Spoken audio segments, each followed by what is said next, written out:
Hey everyone, welcome back to the Invincible Innovation Podcast, the podcast for changemakers and innovators shaping the future of our world. I'm your host, Adima Zolcario, product design and AI expert, and in this episode, we sit down with an AI developer to dive into the world of generative AI, exploring its potential to revolutionize software development and uncover valuable insights for developers looking to harness its powers. Join us as we uncover the possibilities and challenges of this emerging technology. And I have a very special guest. Hi, Shavi. Hello, hello. It's a pleasure being here again. I- Yeah, I'm so happy to see you again. So we had already have a talk with Shawi when we met in Amsterdam in the GDE program, and afterwards I'll tell some things about the way that we know each other. But Xavier Portilla is the head of cloud infrastructure of Voiceflow, and we know each other from the Google programs, and we met in the past. And it's always a pleasure talking to you. So, other than the fact that he knows so much, he's such a great guy. So, it's always a pleasure talking to him. Thank you, thank you. Yeah, and we're live on LinkedIn, YouTube, and Facebook, and you're so invited to join the discussion and ask questions. And now we can start. Before we start to go into the details, just say what is generative AI and how is it changing the landscape of software development? So, generative AI is refers to a class of like artificial intelligence that is designed to generate content, simulate human-like behavior, or create new data. It's basically you are gonna prepare like a prompt, or you're gonna specify what you want, and then those generative AI models are gonna generate whatever you want. Like for instance, classic ChatGPT or Gemini thing, like that it's text generation. You're gonna specify, I don't know, like write uh, like a essay, for example, and then it will generate an essay with all the things that you have mentioned. If you specify, or if you are talking, for instance, with Midjourney, you are gonna create a prompt that it will generate an image. And for instance, like the last thing that has been released last week, which is Sora from OpenAI. Well, I think that's OpenAI research. That's not public yet, but you are gonna create a prompt, and it will generate a super realistic video. And Yeah. in terms of software development, like it is changing the landscape by automating certain aspects of the development process, such as like code generation, design creation, and assisting in problem solving. Like, yeah, Yeah. it's yeah. So we're saying that the prompt is like the request. It's like a sentence, and it's creating from this request either a text or a code or an image or a video, as you mentioned. So as a coder, I'm usually writing text, which is a code actually, and now ChatGPT or Gemini, whoever, could write the code for me. It means that they don't need developers anymore. Where is the place that they are needed? They are needed. There's one important thing, like, I mean, even like there are like really good tools out there in terms of like software development, like Do It AI, or like Copilot, GitHub Copilot, that are generating a really great source code. And there are also another tools that are like analyzing the code, like the prompt itself. It's like, hey, this is my code. Try to find issues or vulnerabilities, or just like, I don't know, like s- test my code in terms of not running the code, in terms of just evaluating the code. There are good tools out there, but they are not at the very end, they are not as good as humans. Of course, they will find some stuff that you will not find, because you are like super obfuscated in your code, and or probably there are like there's some specific things that you don't know as a developer. Like, I don't know, like a, a rule or an injection problem or something like that, that the AI or the developer tools can help you with that, and say, like, hey, heads up, here you have an issue, and you will, you will know that. But they will not replace humans or developers. They are really good co-workers or teammates, like, working with these tools, it will enhance your source code by a lot, that's 100%, but they will not replace humans, at least for now. Yeah.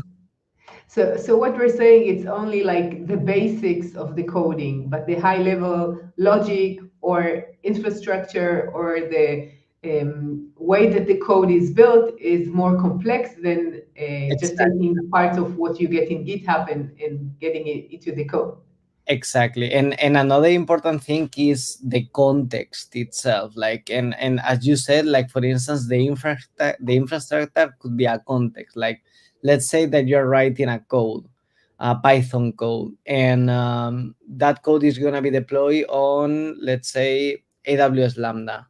Um, the Copilot, for instance, does not know that it's going to be deployed on AWS Lambda. And for instance, it could be that for AWS Lambda, you will need some specific stuff, and that's part of the context. Or if we are talking about the organization itself, like, like, each organization has its like its own, like, naming conventions, like, like, patterns and all that stuff. Like, the AI, like, that is super hard to understand or to get, like, and that's part of the context. So that's why the human part of thing in this case is also important.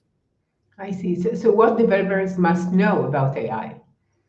So the developers should have, like, a fundamental understanding of machine learning and deep learning concepts. I think right now, like in the past, like, a developer should know about Git, about programming, like, what is a for loop, what is a while loop, if else sentence, these kind of things. But right now, I think AI and machine learning, they should have, like, very, like, learn at least the basics. Uh, and also, like, have, like, knowledge about various AI algorithms and frameworks, because they should also be aware of the ethical considerations, data privacy issues, and the potentials biases in AI models, at least if they are using these kind of tools. Because, like, what I've seen in the past is, like, people not write, like, copy pasting a code that has been generated by an AI and just click on run. Not only that, but, like, just copy pasting these kind of things without understanding first, um, what is the code generated. Is the code generated, like, is something that makes sense? Is this safe to be executed? Imagine that I'm using GPT or Gemini. Are those models, how are those models being trained? Like, how, like, why is why I'm having these outputs? Or in terms of, like, the prompt that I use to generate this code, is this correct? I am specifying what I want properly. So yeah, it's something that the developers must know. And for instance, in ChatGPT, there's like, small wording at the bottom that tells you, be careful, because this is an auto-generated response that can be not fully true, or could be even false. So the developers have to have that on mind, every single time. So, other than knowing code really well and finding if this is the right code, that they got the right answer, if it's structured well and it has no vulnerabilities and it's even risky, other than that, the fact that I know how to ask the question or the prompt is important in order to get the right result. Or you're saying because we're going to develop so much AI features and AI related products, we need to understand that even further. Yeah, like both things. Like you have to understand every single output, and you have to understand as well like what you are requesting, like, because if you are requesting something that you don't even understand, the output is gonna be like, like, okay, whatever. But you have to make sure that every single output, or at least every single line that is in that output, you understand it and you can safely use it, or not just using it, like modify in the way that works in your source code. It's like, for instance, when you are searching for a problem on Stack Overflow, you will see like um, a lot of like piece of codes, like little blocks with possible solutions, like, hey, I solved this by doing this, I solved this by doing that. But you have to understand like how to extract the main idea of that and put that in your source code. Mhm. And do you think that they need to even understand data science, data engineering, because they're going to integrate these kinds of capabilities within their products? No, I mean, that's not like a requirement, but it is important to know the the model that you are using. Like, it is important to know that you are using Gemini, and Gemini, for instance, is good at creating this kind of code, or you are using GPT-4 and GPT-4 is good at Python, for example. That's the most important thing. And also to understand like the common issues depending on the model that you are using. That is important. The Yeah.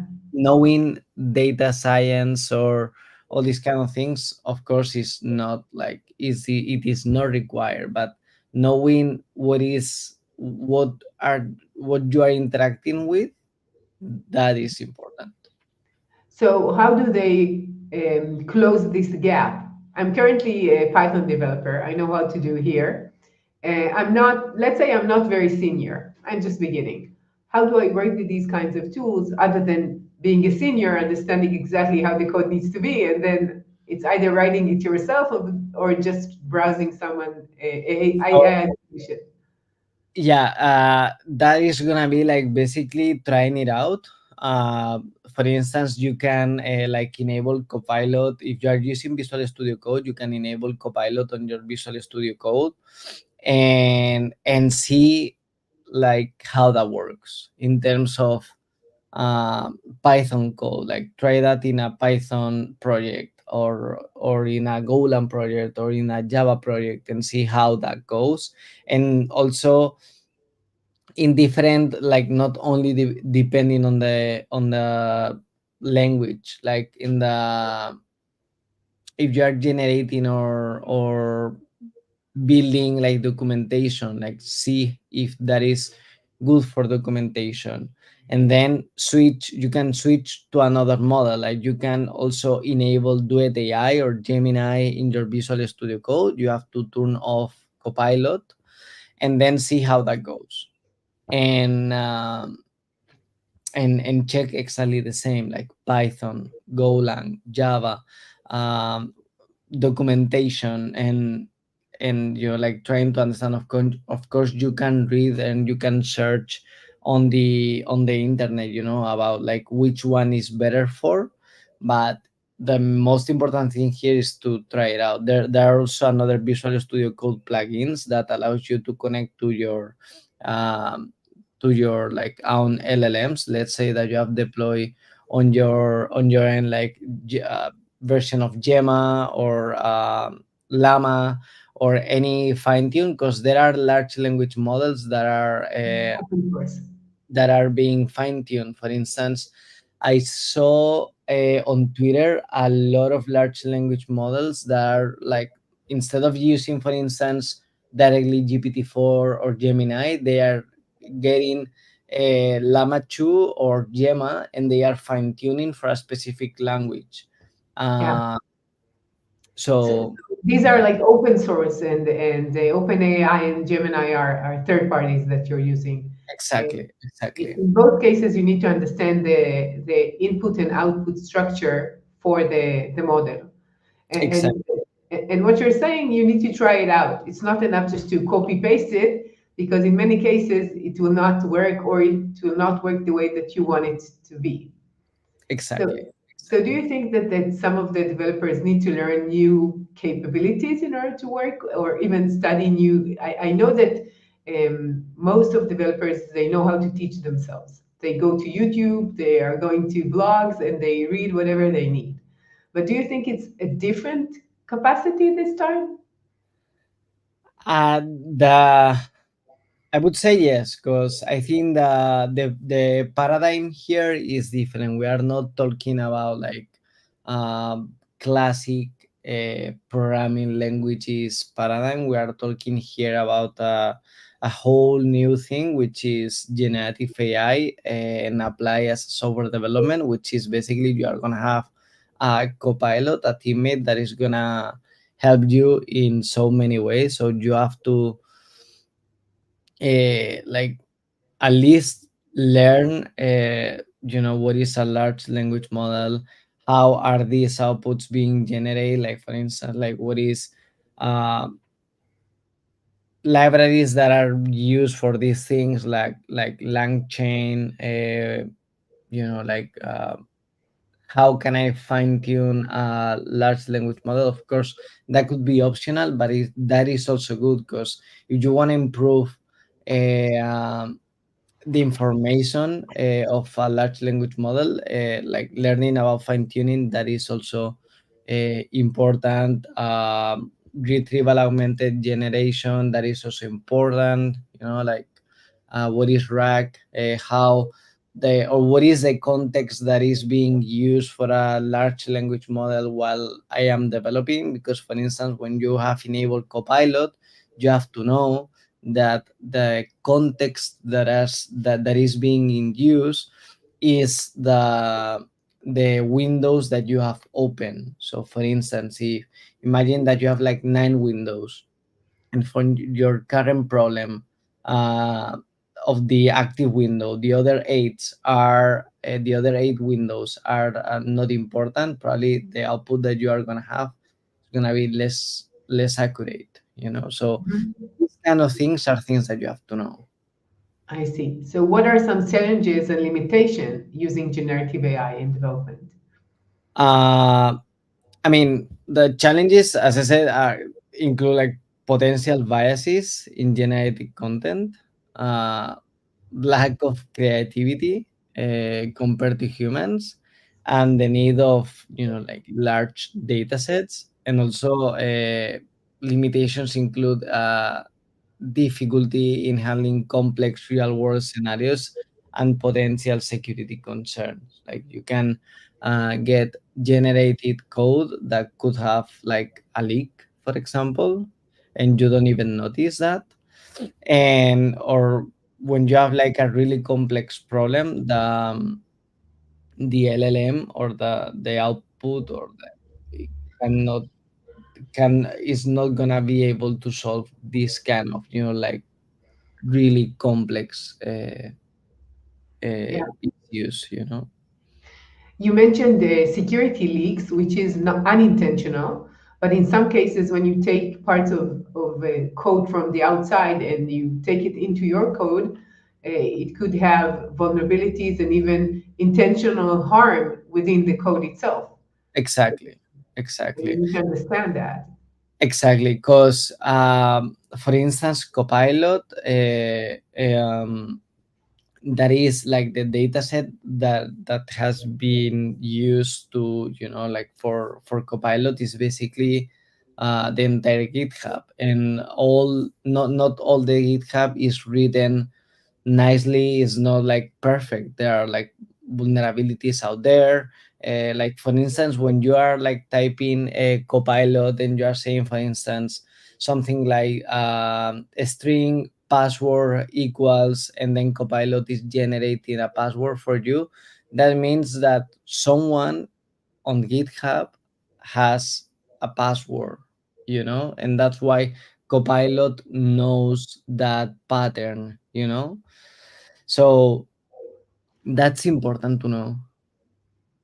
Yeah, but how is it different than me going to GitHub, taking a code, a block, and then integrating it?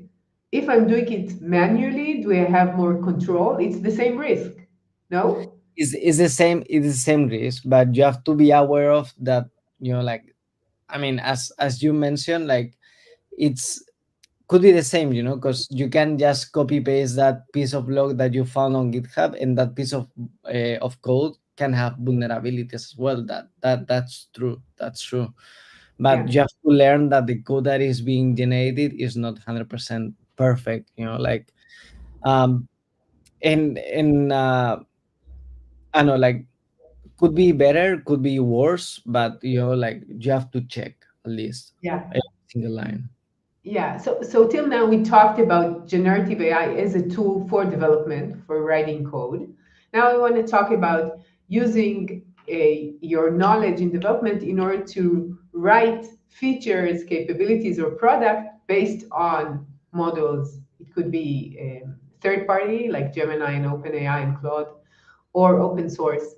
So, what developers need to know, I guess you will have more and more of these cases integrating AI capabilities within your product. So for that,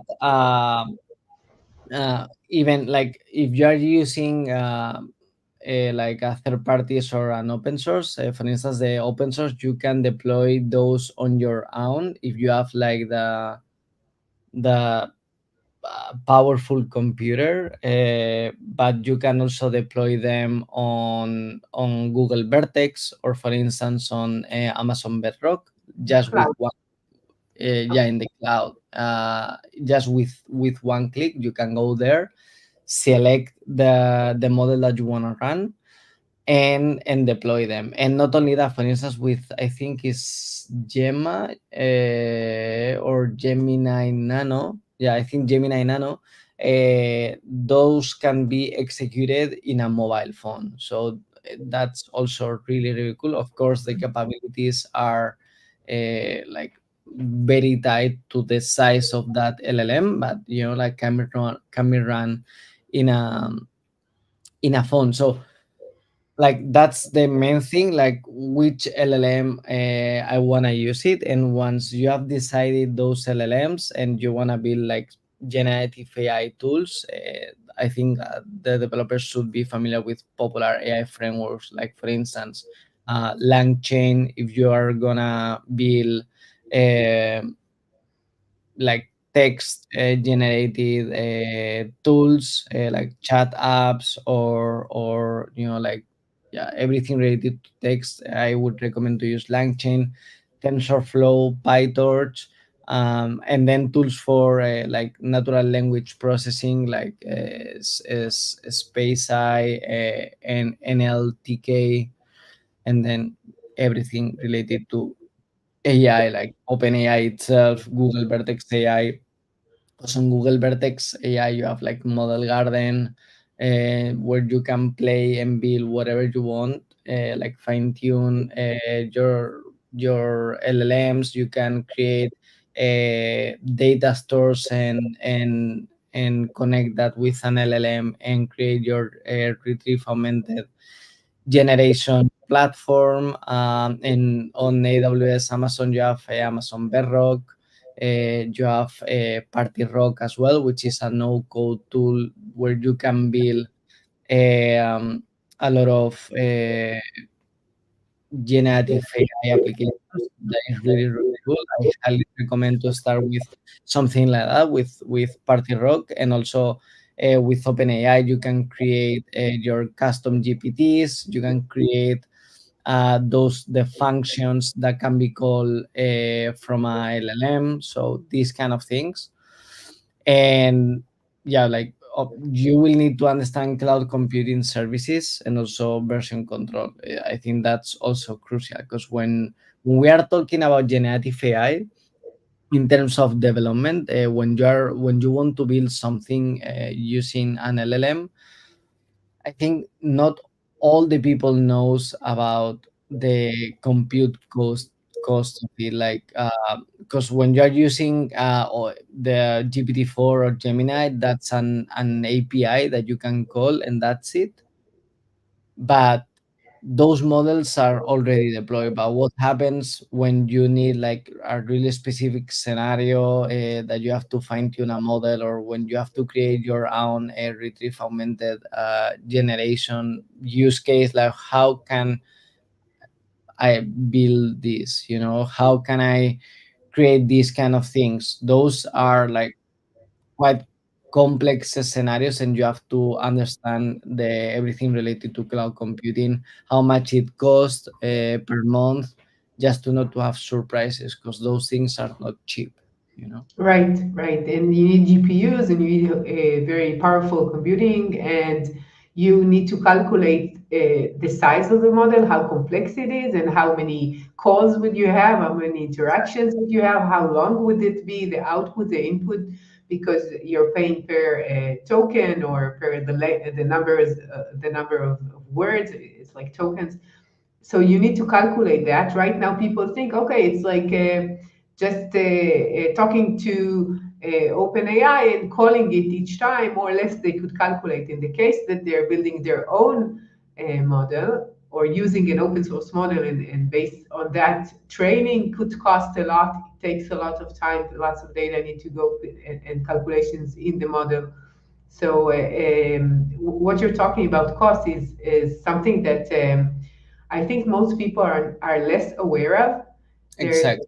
because it's very different than normal cost of just deploying a server somewhere in AWS, and that's it. It's much more expensive. Yes, yes, exactly. And I know that like Gemini and OpenAI, like they have democratized the AI to everyone, because also the APIs that they are exposing are like really, really, really easy to use. That's why the generative AI paradigm has been like explode, because the APIs. I mean, like if even if you are like at in the first year of your grade, you will be able to build something with generative AI. That's 100%. But even like all the people can access an API, that doesn't mean that the compute under the hood is not something volatile. It's there, and it has some cost.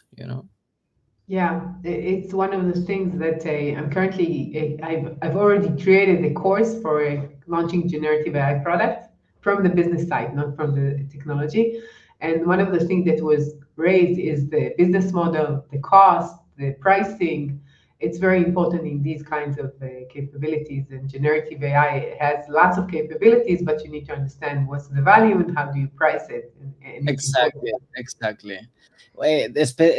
That's a good point, especially when you are building a Gen AI product. You have to, when you are like building or creating your pricing model, you have to take into consideration, like, okay, if let's say that I have like a start or like a enterprise tier that is like $100, for example. You have to know, or you can do two things: the GenAI usage added to that base of 100, or include that there. And when, for instance, like specifying a quota, and then when you get to the quota limit, then people cannot use the Right. tool, or they need to pay more to increase the quota, or these kind of things. Because yeah, things can be go like super crazy, and that's a really good point. Yeah, because most people when they price their product, it's a fixed price monthly or yearly, whatever. Exactly. But the usage is based on usage. How long is the output? How long is the input? And this is the price that you're paying for the models or for the computing powers or for OpenAI, ChatGPT, or Gemini, whatever. And you need to calculate the gap. And in some cases, you could lose money because people are going to use it more than what they paid for. Yes. And this is what is happening right now with GitHub, with a Copilot. Copilot is, in some cases, they're losing money. It's like $20 a month for the, I think, for the basic, and in some Yes. cases, people are using $80. And currently, this is what happens right now. And you know, they're just beginning. They want everyone to use it, and then they capture the audience, and they have more users, and then they could change it. But this is what happens right now. And one more thing that they all hope for, and this is why NVIDIA is so successful right now, that the chips will be faster and then they could use it in a better way and then the price will go down. This is what they hope for. We all hope for it will be less expensive. I mean, there's gonna be like big improvements. That's 100%, and I know that Nvidia and all the chips and like micros related companies are working on that. But there's we will need to wait a little bit until we see the final outcome of those companies. I see. So what skills do developers need in order to excel in building generative AI solution and using these kinds of powers? Uh, I mean, I think skills include like proficiency in programming languages, like deep understanding of machine learning algorithms, domain specific knowledge, and the ability to work with large data sets. And then communication and collaboration skill are also essentials, for every single interdisciplinary teamwork. But for these kind of things, I think at least ML, domain specific knowledge, how an LLM works, how uh, yeah, like the retrieval augmented generation works, like how all these things work. I think that's like basic for every single Gen AI builder, I would say. Hmm. So the first skill that we already talked about is the option to teach yourself things and go and look further and look for more data and more information and knowledge and learn. And from what I know about developers, most of them, the good ones for sure, this is what they're doing. They're always learning and growing and they're very enthusiastic about what they do, developers, in many cases, right? Yeah, exactly. And that's something like because right now with internet, like you can just search whatever you want to learn, and it's gonna be like a free YouTube, like video, or a free YouTube course, or like, or you can go to Coursera and just like see or search for something that it will cost you, I don't know, like $20, and that's it. So I think it's like self-learning, it's very, very, very important, and also trying to be or to learn like the cutting edge technology, also like read the latest news, for instance, like reading, I don't know, like pages like InfoQ, like TechCrunch, like this on this kind of like online websites that you can have like free content, up to date information, and then like studies from other big companies, and that's really, really important. So I'm just wondering, you're working in Voiceflow for a few years, right? Like 2 years, something like that, three, right? 3 years. 3 years. So you started working there, and then OpenAI came, ChatGPT went out, right? So how did you change what you're doing? What was this change for you when ChatGPT came? Because So Voiceflow, just tell us a bit about the company. It's related to what we're talking about, right? exactly. So it was a massive change. Like we were creating, like assistants, chatbots in right now, I would say in a classic way, which is using like natural language understanding, like those intense utterances, triggering flows, and all that stuff. And right now, thanks to ChatGPT, thanks to the LLMs, we have introduced a bunch of generative AI capabilities. For instance, We have added a knowledge base, which is we are doing or we are exposing a node code tool to execute retrieve augmented generative actions. Just going to Voiceflow, going to knowledge base, and uploading your documents. That will store all the information into vector databases, and you have to not to deal with any infrastructure, with nothing. It's just like a few clicks.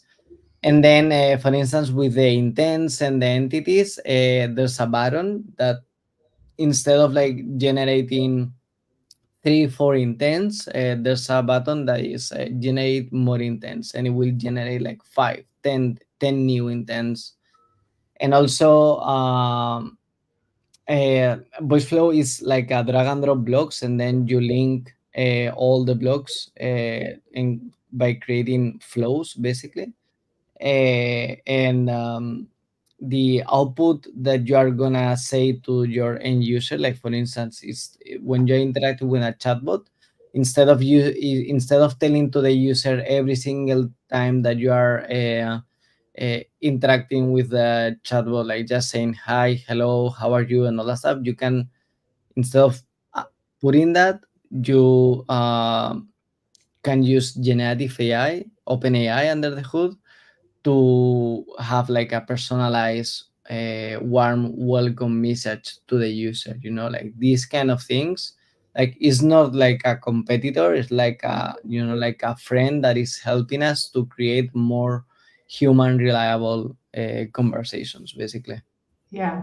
So the last or two conversations ago, I had an AI conversational designer, and they she works in a very similar company doing very similar things, and she mentioned that the manual work that you had before ChatGPT created something very specific. And now they need to have more guardrails, to make sure that the answers are exactly what they need and it's not divergent from exactly what is needed. And I think that she even gave an example that one of their customers is a car dealer or something like that. And the answer he got is the end customer of this car dealer is to go to the competitors. So the chat GPT is much more diverse, and it has various answers. So how do you do these guardrails, to make sure that they get exactly what they want and they don't get what they don't want? So yeah, that's something that we have seen, but instead of car dealers with shoes dealers, like we have seen something, yeah, like kind of different. Like you were requesting like shoes from one manufacturing, and then the shoes that were recommended from were from another manufacturer. So the most important thing here is, what I would say is, like, first, like adding as much of guardrails that you can add in the prompt, specifying like a really good context in terms of, like, you are this car dealer, you cannot recommend cars from another, this is the user input, please generate an output that makes blah blah blah blah. These are the banned words, like generating a really really really good prompt, and adding really good context. Of course, like that is not only the only thing that you can do. Aside from that, what I would suggest is to generate test automatically automated test, sorry, that you can run to check that everything is working fine. Because one important thing when you are working with LLMs is, like, for instance, let's say that you at certain point you want to move from GPT 3.5 turbo to GPT 4, or from Gemini 1 to Gemini 1.5. The most important thing that you have to know is the LLM, the output can change a lot. So not only having a really good prompt with, like, that you think that is working fine, like having those tests will help you as well. Because for instance, on our end, like on Voiceflow, when we change like a root prompt, which is like something that is internal, and it's working fine, when we have changed the LLM from GPT 3.5 turbo to GPT 4, everything was not working well. So having good prompt, adding good context, adding banned phrases, adding banned words, having really good guardrails in your prompt, that's something that helps. But creating a test, that's something that helps as well. Yeah. Another thing that is important, I think what is very different in generative AI is that in a regular code, you usually create a code, you publish it, and then it works. And it's not supposed to break other than if something else related to it is broken and then it doesn't work. But in the case of generative AI, everything could change all the time because the prompts or the requests from the end users could change and the model could change and the context could change, and then you need to monitor it all the time, which is Exactly. not a regular code. Exactly, and you have to, like, yeah, as you said, like, monitor everything, because you don't know how the users are going to interact with your generative AI apps, and you have to be really, like, you have to be aware of all the generated outputs to check, okay, here is something wrong. For instance, like, last week, what happened with Air Canada, that the generative their chatbot that is using generative AI, um, that chatbot was specifying, I think was an insurance that it does not exist. Mm.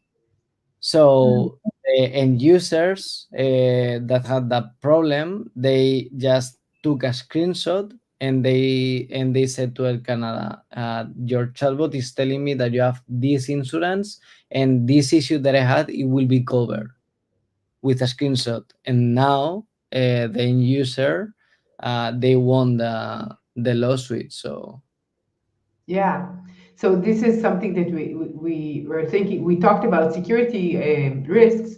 This is what we call hallucinations, when the AI is saying something very surely, and it looks like it's the truth, but it's making it up. And, exactly, and it happens. It happens, and you don't know exactly. It's like a black box that you don't know exactly what would be generated, exactly, and that's a risk, and that's why you need to monitor it all the time. Do you feel exactly. that some of the brands are reluctant to use it because of these kinds of risks? I mean, they are trying to using it, but I don't know, because one thing that I've seen is there are a lot of brands, they have introduced it just because it's Gen AI, and they want to add, like, the AI brand to their brand. And there are certain brands that have been added the AI capabilities without sense.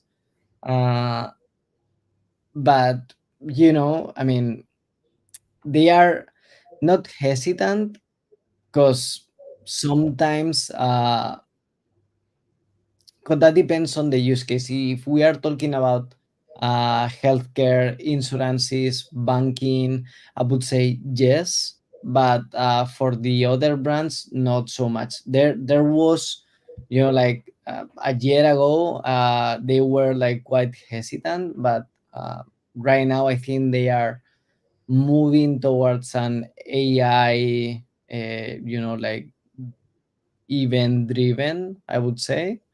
But at least for those that are not managing a PI data, or like health data, or these kind of things, or personal information data, or banking data. But yeah, I think people or brands are using more and more Gen AI capabilities, but my feeling is that not all of them are using it in a proper way, or in a way that makes sense. Like, is when the mobile apps boom, like all the people were creating mobile apps, and at the end those mobile apps could be replaced by a website, like the mobile app was not even needed. So you have to make sure that what you are adding to your business in terms of Gen AI or just AI makes sense before adding it. Yeah, I think that you're right. It's like a buzz that everybody's thinking about. It has lots of capacity that are underused, that are not really utilized well, and there are some capacities that everybody's using in some cases, and it's Exactly. not justified.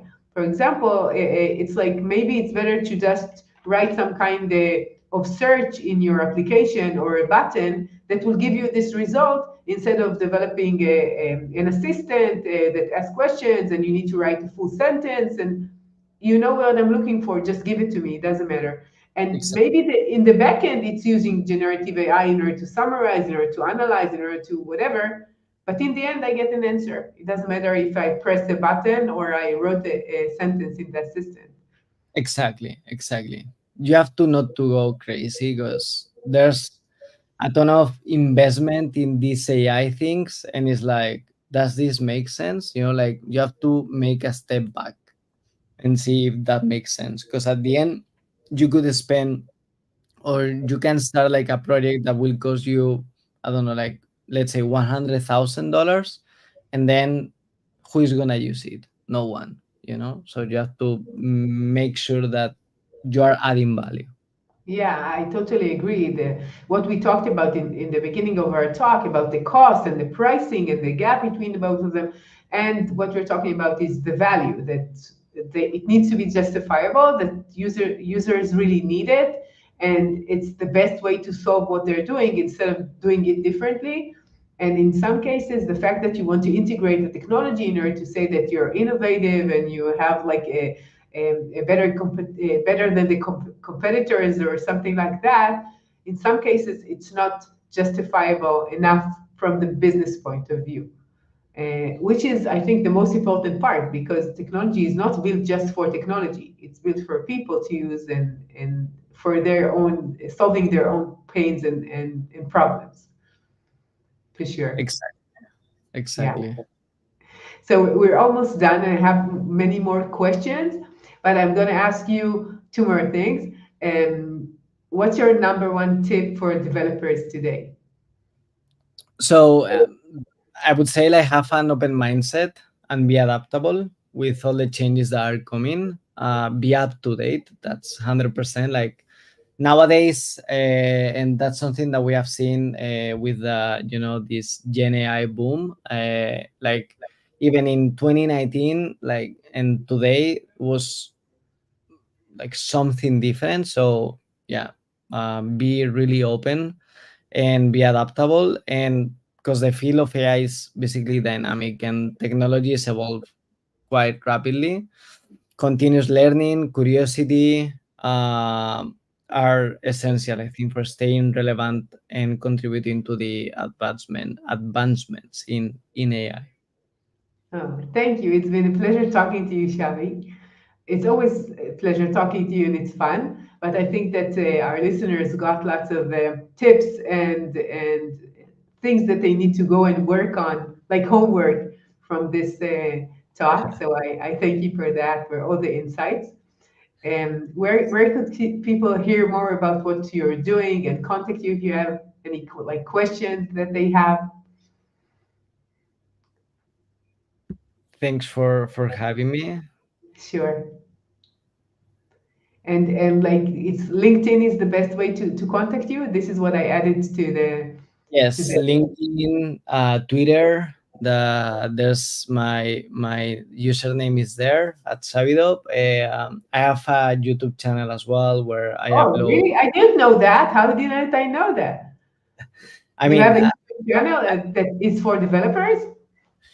yeah, it's more for my focus as well is conversational AI and also using Gen AI.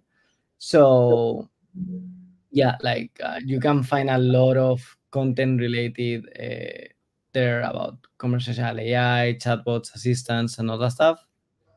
So Yeah, it reminds me that I think that we met each other as the assistant experts, both of us, right? And yeah, and Yes. now we both moved to the MLAI, like everybody else from this technology point of view. Yeah, Yeah, exactly. Exactly. wow. So thank you again, Xavi. It's been a pleasure having you here. So thanks. Was And a to all pleasure. of, sure, and to all of you change makers out there, thank you for joining us. And if you found this episode valuable, you're invited to share it. I'll see you next week with another innovative, insightful talk. See ya. Bye bye.